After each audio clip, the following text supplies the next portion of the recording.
Reformed, the last episode to use the original opening sequence for the show, which in and of itself makes it noteworthy. But this is also a very interesting episode in its own right. It's a bit of a character study of Amethyst, about what we will come to learn over time are her many personal insecurities. Back in On the Run, we learned that Amethyst is very insecure about where she comes from. And then she had a talk with Pearl, and she's been working on that since then. But what we learn here is almost worse for her. But we'll get to that in a second. We get hints as to where this episode's going to lead when Steven tries to give Amethyst a personality quiz, and she seems to just completely choose exactly the wrong answers for her, and in fact seems to be trying to answer right, to answer the way that people are supposed to answer, not getting that there is no right or wrong answer. And then we're led into Amethyst's room where Garnet is already there, looking for some creature that they talk about it like it's been introduced in the show before, but if it has, I don't remember it. So did they just retcon in the origin of this creature that we actually haven't seen yet in the show, or did I actually miss something? I'd really like to know if somebody could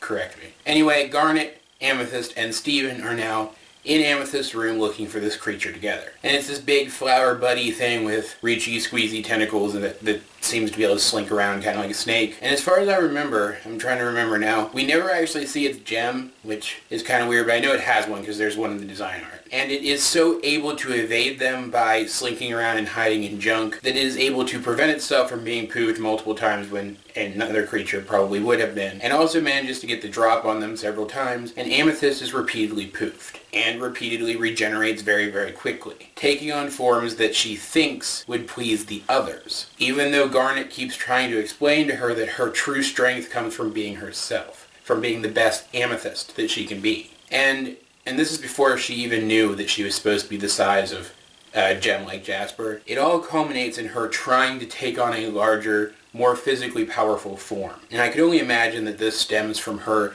feeling like she should have more raw power.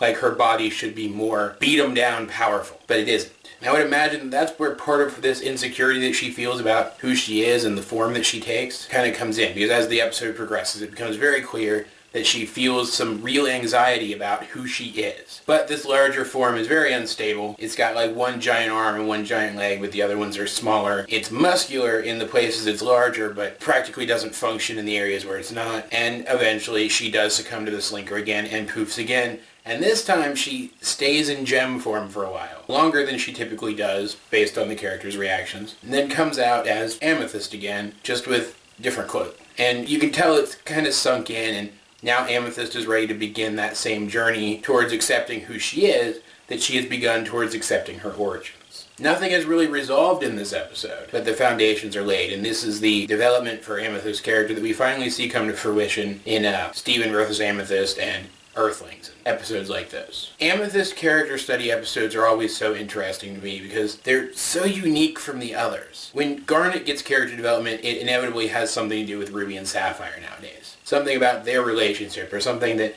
their relationship can contribute to the situation at hand. Pearl's character development seems to hinge on her past relationship with Rose and her current relationships with characters like Greg and Steven. But Amethyst's character development is very internalized. This episode also makes me wonder, is Amethyst's problem with her own image the reason why she shapeshifts so much more than the others? Did she feel insecure about the way she was, so she started to shapeshift to kind of alleviate that and realize that she really enjoyed it? I honestly don't know, but I think it would be interesting to look into. And who knows, maybe we'll get an episode about that down the line. Overall, though, this was a great episode of the show. I always love to see some good character development for Amethyst. And I love when the show takes a simple premise like creature free in the temple and makes it into something so much more complicated than that. And that's what this episode did. But guys, if you have seen this episode, what did you think of it? Let's get a discussion going in the comment section down below. Either way, this has been AJ22, and I will talk to you guys later.